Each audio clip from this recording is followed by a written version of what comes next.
keyakinan masing-masing. Berdoa dimulai.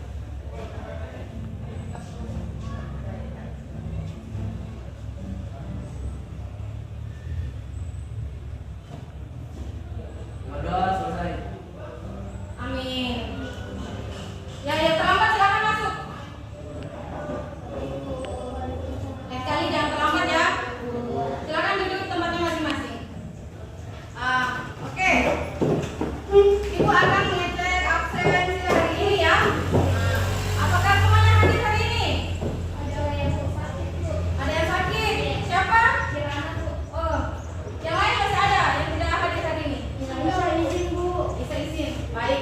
Karena temannya ada yang sakit, ada yang berhalangan, kita doakan semoga yang sakit diberikan kesembuhan dan yang tidak hadir berhalangan semoga dilancarkan urusannya hari ini. Ya, kita berdoa ya. Amin. Nah, pada pagi hari ini speakingnya ya mudah. Nanti ikuti arahan ibu. Ibu kasih contoh dulu. Ya seperti senyum, salam, sapa, semangat, sukses, surga, amin. Oke, nanti ada gambarnya di depan. Ikuti, oke? Baik, kalau ibu bilang senyum, silahkan senyum, ya? Oke, kita mulai. Senyum, senyum, ya. Salam, sapa, semangat, sukses, surga, amin. Ya, semoga kita dilancarkan hari ini kegiatan kita ya. Oke, baik. Nah, pada pembelajaran ini kita nanti akan menulis cerpen. Nah, apa sih manfaat yang akan kalian peroleh ketika menulis cerpen? Yang pertama, dapat mengungkapkan isi hati. Artinya, kalian bisa mengungkapkan isi hati Anda seperti apa, ya? Itu. Yang kedua, melatih diri untuk memiliki kata.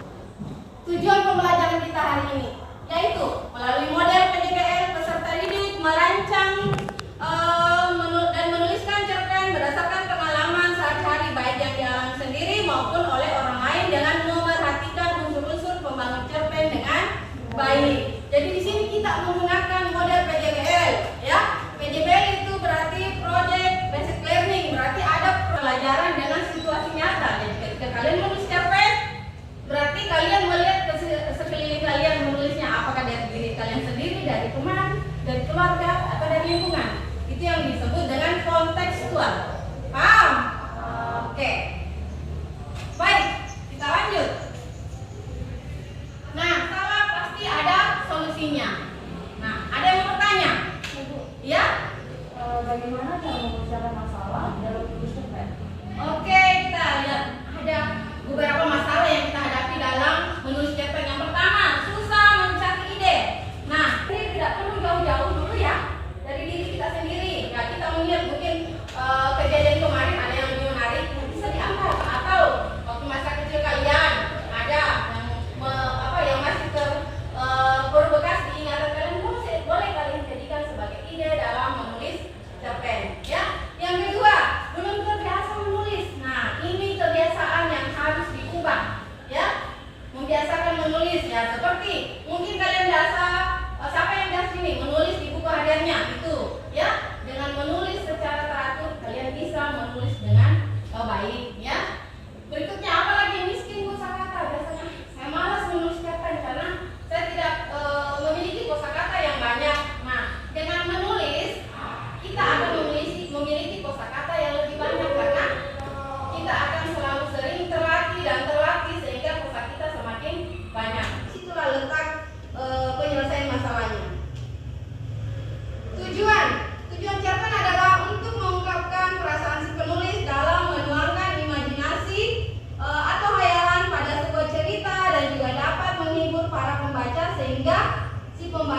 berarti di dalam cerita menggambarkan beberapa orang yang memiliki keterkaitan yang sangat dekat, ya.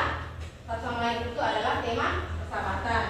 Alur, pola pengembangan cerita yang menggambarkan hubungan sebab akibat sifatnya kronologis. Ada alur maju, mundur, campuran, ya. Kalau maju berarti mengisahkan dari kecil sampai dewasa.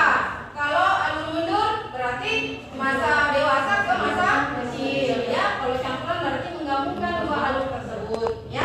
Latar tempat, waktu dan suasana. Kalau tempat berarti lokasinya, waktu berarti terjadinya kapan, ya. Suasana, bagaimana keadaan dalam cerita, apakah sedih, menyenangkan, ya, menegangkan kah, atau dan sebagainya. Oke. Sudut pandang, strategi penulis untuk menyampaikan cerita, berarti sini sudut pandang orang pertama atau orang ketiga. Nah, oke, kita lanjut. Penokohan tadi. Oke, di sini ada penokohan utama dengan tambahan. Penokohan tokoh utama merupakan tokoh yang melakukan interaksi secara langsung dan terlibat dalam konflik, itu tokoh utama, ya. Sedangkan tambahan merupakan tokoh yang hanya diungkapkan dalam cerpen tanpa adanya interaksi yang dilakukan tokoh atau yang tidak terlibat dalam konflik. Misalnya, si tukang beca hanya mengantar penumpangnya pulang ke rumah, berarti dia tidak ada interaksi, ya. Hanya sebagai pelengkap dalam cerita itu yang berarti tokoh tambahan, ukuran. Oke, paham sampai sini? Nah, amanat, pesan yang ingin disampaikan mengarah kepada pembaca. Ada pesan yang disampaikan melalui apa?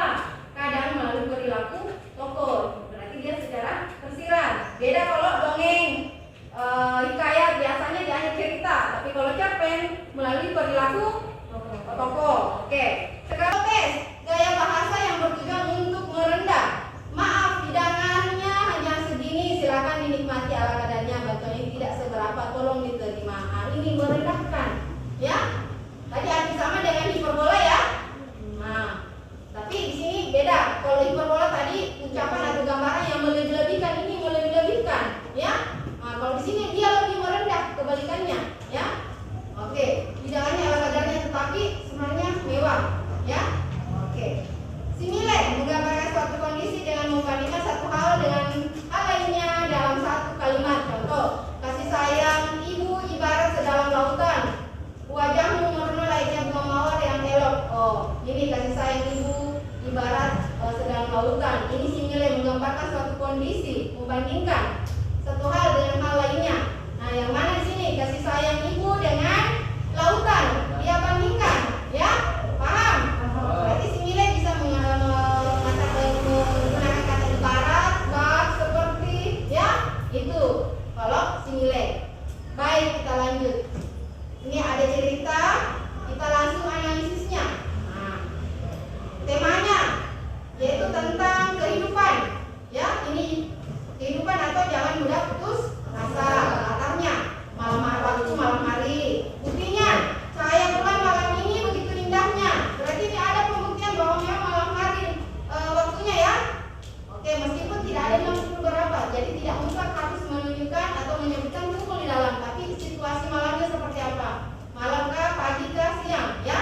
Oke, tempat berarti lokasi di pinggir tanah. Nah, suasana dalam cerita sunyi sepi. Buktinya aku berjalan menyusuri lorong malam sepi nan gelap itu kan menampakkan sunyi, ya.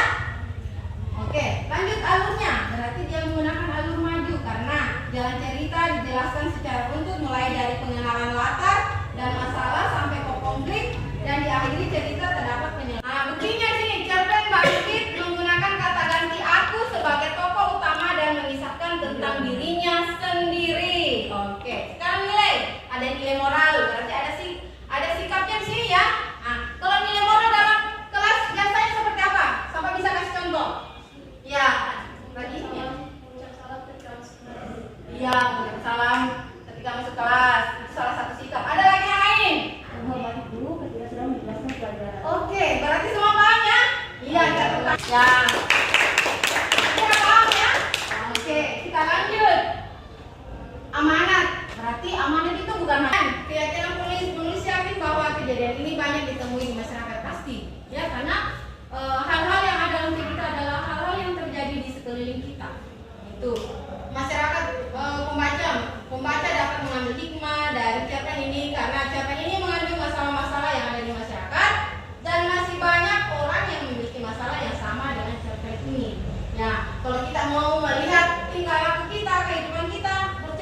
pada sebuah cerpen karena hampir semuanya tergambar di cerpen atau cerita pendek ya. Oke, kita lanjut. Struktur cerpen ada abstrak. Sudah biasa dengan ini? Nah, kemudian judul, di sini tidak judul tapi harus ada judulnya. Misalnya temanya persahabatan, apa judulnya? Ya. Tokoh dan penokohan, tokohnya misalnya Ija. Penokohannya seperti apa? Rajin, baik, ya, berbakti. Ayah seperti apa? Berarti ada 3 tokoh sini ya. Ada Ija, ada Ayah, ada Pak Liko. Nanti seperti apa penentuan tokohnya terserah mau 2 atau 3 yang kalian buat, ya. Kita lanjut ke rangka. Nah, pengenalan atau eksposisi. Ija adalah anak sematawayang. Nah, ini yang pertama. Setelah unsur intrinsipnya jadi, Anda kembangkan lagi dalam bentuk kerangka, ya. Nah, ini sama dengan orientasi, ya. Oke, pengenalan tokohnya, ya. Kemudian konflik, ya, konflik. Ija ingin memiliki sepeda untuk, berarti ini komplikasinya, masalahnya, ya. Ada beberapa muncul. Ija menginginkan sepeda motor, ayah Ija sebagai kulit solusi, ya. Ayahnya meninggal, Ija terpaksa sekolah sambil bekerja agar tidak putus sekolah. Nah, di sini ada penyelesaiannya dia. Udah, ya. Sekarang kita sepakati, ya. Nah, dalam pengerjaan nanti tugasnya waktu yang Anda butuhkan, karena di sini kita perlu membuat cerpen, hanya menentukan unsur intrinsipnya dulu, baru membuat kerangka, ya. Oke, saya kira waktu yang dibutuhkan tidak banyak, ya. Mungkin kurang lebih 20 menit, ya. Bisa? Bisa. Oke, bisa semua? Oke, baik. Nah, tahap-tahapnya itu tadi dari unsur intrinsip dulu, tentukan tema, judul, tokohnya, ya, dan sebagainya. Baru kita ke kerangkanya. Lalu pengumpulannya tadi, ya. Oke, pengumpulannya 20 menit pekerjaan, ya. Bisa? Oke. Kemudian oke. Nah, di sini saya akan membagikan LKPD, ya. Saya lihatkan dulu, perlihatkan. Nah, ini contoh LKPD-nya, ya. Nah, oke. Di sinilah nanti kalian mengerjakan tugasnya, ya. Oke, ini silakan. Ya, geser ke belakang. Ya, kasih. Nanti saya kasih. Oke. Silakan. Silakan kerjakan. Yang pertama adalah diawali dengan penentuan temanya dulu apa. Ingat, tema itu bisa muncul dari diri kita sendiri untuk mendapatkan ide yang menulis cerita. Ya? Oke.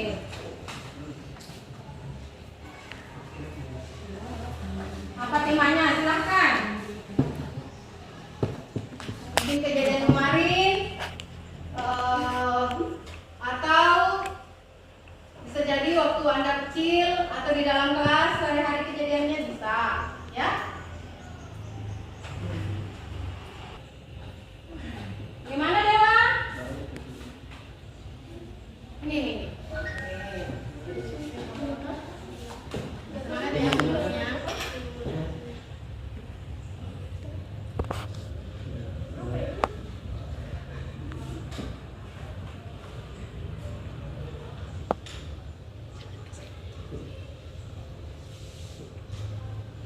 Nah, ini bagus, Desa Pelangi.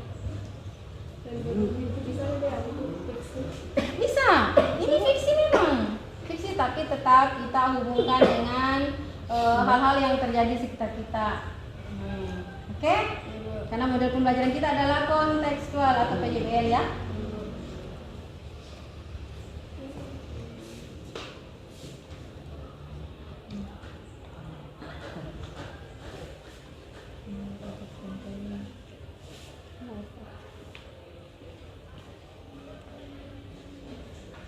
Bagaimana, Indra? Oke, mantap. Persahabatan, setia, pertemanan, dia temanya. Kamu, Putri? Bebas temanya, terserah kita, ya.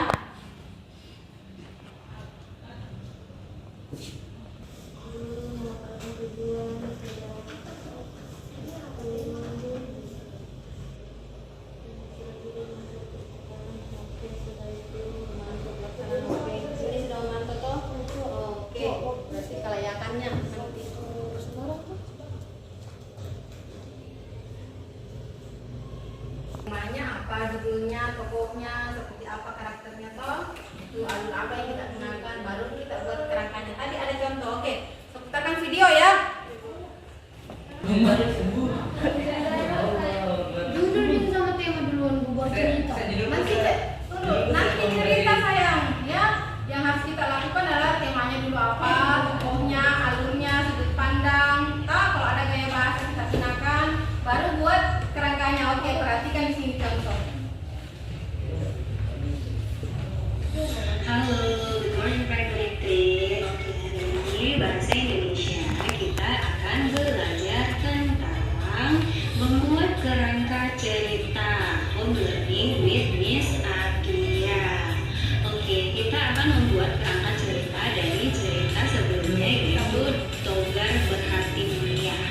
Nah, kira-kira kerangkanya itu seperti ini kerangka ceritanya. Cerita tentang apa? Nah, dari cerita sebelumnya itu ceritanya seorang anak yang bertemu dengan ikan ajaib. Seperti ini yang kalian lakukan saja. Judulnya di sana adalah Togar Berhati Mulia. Tokoh dia rajin. Lanjut kalau yang itu dia wataknya itu penyayang. Nah, watak itu banyak yang kata sifat ya. Kalau kalian dulu misalnya sabar, bisa ditambah dengan sangat sabar. Pengerjaan temannya saya sudah lihat sudah sampai di langkah isi. Oke, ini sudah benar langkah-langkahnya ya. Jadi ini sudah bisa dikatakan sebagai kerangka. Ya, tinggal sedikit sehingga baik untuk itu kita persilakan teman kalian yang pertama. Nadia silahkan ke depan membacakan hasilnya. Silahkan. Warahmatullahi wabarakatuh. Waalaikumsalam warahmatullahi wabarakatuh. Jadi hari ini saya akan memaparkan LKPD saya yang temanya itu hewan peliharaanku yang bisa bicara. Tokoh atau penampakannya itu ada dua, yaitu saya atau Nadia dan kucing saya yang bernama Miko. Nah, karakter Nadia di sini itu baik hati dan menyukai hewan. Lalu Miko atau kucing itu tokohnya itu ada Nadia atau saya sendiri dan hewan peliharaan saya yaitu Miko. Nah, Miko ini adalah kucing. Terus tokoh watak dari Nadia dan Miko ini, kalau Nadia itu dia baik hati dan menyukai hewan. Sedangkan Miko itu adalah peliharaan Nadia yang bisa bicara. Latar tempatnya itu ada di rumah Nadia, tempatnya di taman. Lalu waktunya itu pagi dan sore hari. Suasananya bahagia atau senang. Terus kita masuk ke dalam pembukanya. Peristiwa saat itu pada suatu hari di taman, Nadia dan kucingnya atau yang sering dia panggil Miko sedang asik bermain di taman rumahnya. Lalu isinya itu ada peristiwa 2, Nadia bermain bersama kucingnya Miko. Lalu peristiwa 3, tiba-tiba karena mereka bisa berbicara sepanjang hari dan bisa mengutarakan perasaannya atau mereka saling curhat satu sama lain. Lalu pesan moral yang dapat saya sampaikan yaitu sesama makhluk Tuhan harus saling menyayangi dan mengasihi satu sama lain. Baik, sekian yang dapat saya paparkan. Yang mau dimaafkan. Wabillahi taufiq wal hidayah. Wassalamualaikum warahmatullahi wabarakatuh. Oke, kita tepuk tangan untuk pemaparannya. Sangat bagus. Nah, di sini dari pemaparan temannya ada yang bisa komentari? Dewa? Dari pemaparan dari temannya silakan. Ya, Dewa ada yang mau dikomentari atas pemaparan dari Nadia? Silahkan. Kalau menurut saya Bu, pemaparan Nadia tadi kurang peristiwa, perlu di peristiwanya karena kurang di bagian isinya Bu. Oh, bagian isi berarti Nadia masih perlu ada peristiwa ya supaya mungkin konflik ceritanya nanti lebih menarik ya. Oke, tepuk tangan untuk Nadia dan Dewa. Terima kasih Nadia. Oke, silahkan duduk. Oke.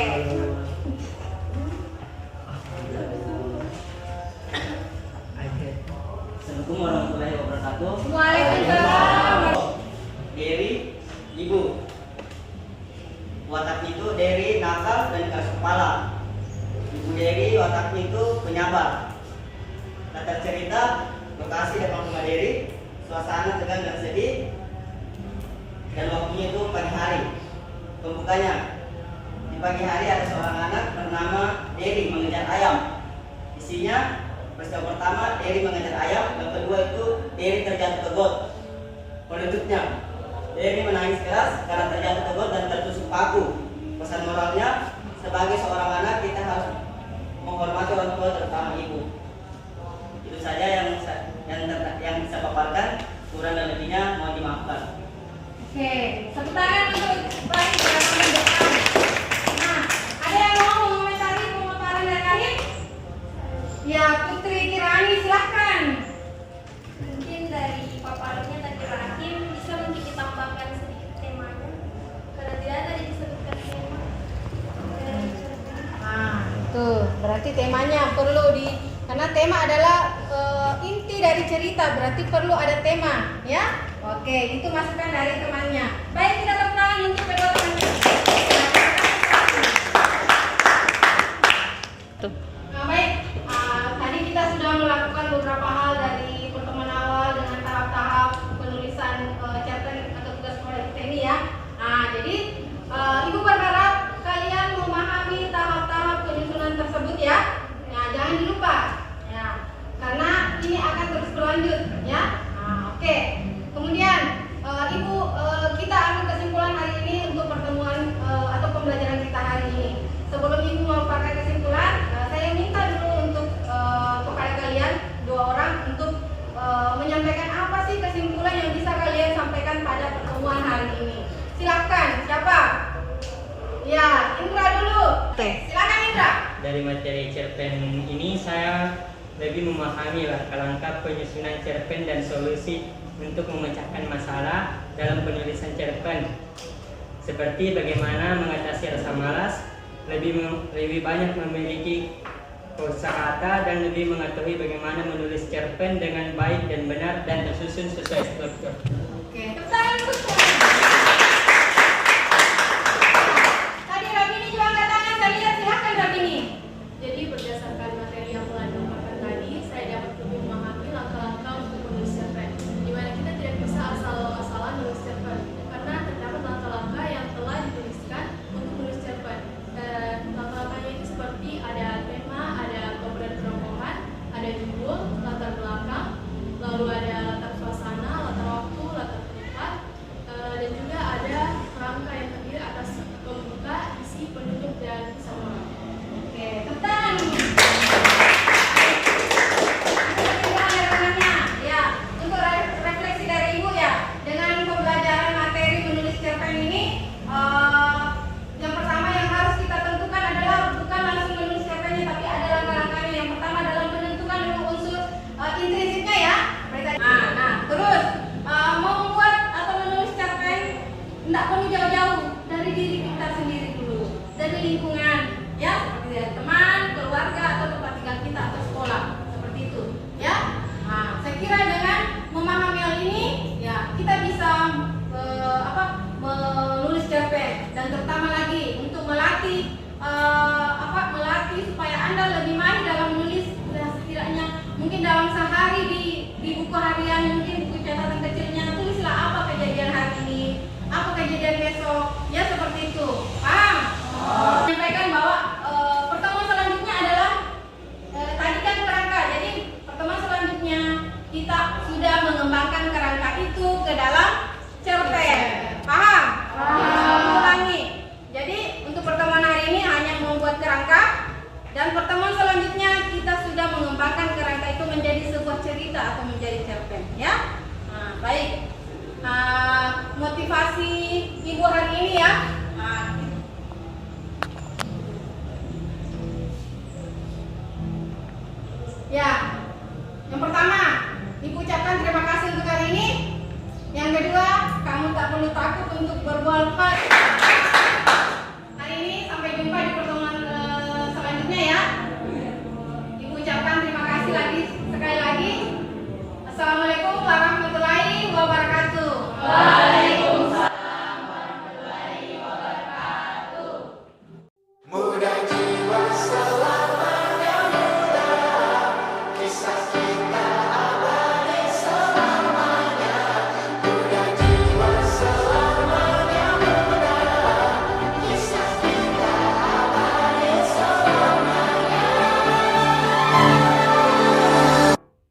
Masihkah kau mengingat di saat kita masih 17? Waktu di mana tanggal-tanggal merah terasa sungguh meriah. Masihkah kau ingat cobaan terberat kita matematika? Masihkah kau ingat lagu di radio yang merdu mengudara? Kita masih sebebas itu, rasa takut yang tak pernah mengganggu batas naluri bahaya. Dulu dinginnya melebihi logika.